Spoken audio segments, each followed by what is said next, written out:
Good morning and welcome. Good morning. Thank you. Chairman McCaffrey, members of the committee, again, thank you so much for being here. My name is Maryellen Butke. I live at 24 Furglade Avenue in Providence, Rhode Island, and I'm speaking for myself.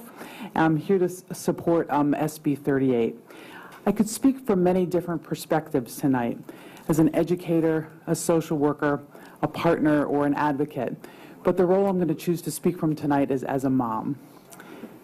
How are the children? This question is the traditional greeting of the Maasai community, an African tribe known for their fierce and intelligent warriors. The question signals the high degree of commitment the Maasai have to the youngest in their community. And certainly this question has been the topic of conversation tonight when it comes to our kids, the children of gay and lesbian families. I'm here tonight to assure you that the children are just fine. Quick background. I was raised Catholic. I went to 16 years of Catholic school and moved to Rhode Island to go to Providence College. In my senior year of college, I fell in love with a woman. Imagine my surprise. This was not the easiest path to chart to course to chart in 1982, and it was a bit of a rocky road, and there were some painful times, particularly with my family.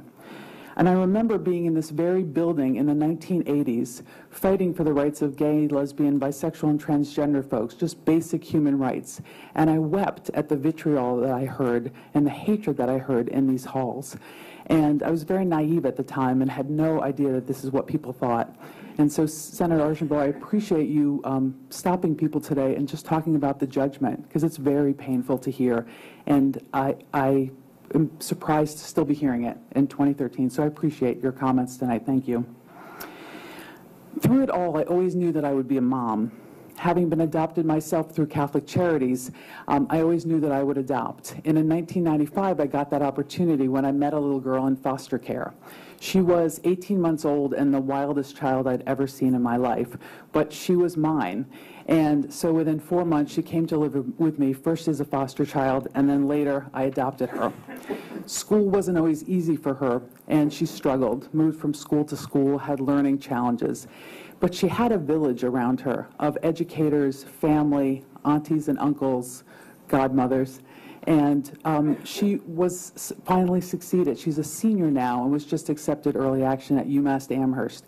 So she'll be going off to college, and if you knew her full story, you'd know that this was truly a miracle. In 2000, I had our son, Matthew Lannon. You heard from him earlier tonight. He was the 12-year-old that was here. I met his dads, Ray and Mark, and my partner, Joe, at church, as he told you. And Matthew's an amazing kid. He has a clear gift for words, or as we like to say at our house, he can talk a dog off a meat truck. He asked to testify, so I want to let you know that. Before the House Judiciary, I was talking about testifying the next day, and he said, well, I want to testify. And I said, okay, sweetie, but you have to prepare testimony, and it takes time, and maybe you can wait for the Senate, because that'll be in a couple months. He said, no, I want to go tomorrow. What do we need to do? And I said, well, we need to work on your testimony. It was 6 o'clock at night at dinner. And he said, okay, let's bring it. Let's do it right now. And so we worked through the night, and he practiced at school the next day, and you have seen some of the results. I feel so honored that these two kids have been entrusted to me, and I do believe that God doesn't make mistakes and that these kids are in my care for a reason. I love them, I cherish them, just as each of you who has kids or have kids in your life love and cherish your kids.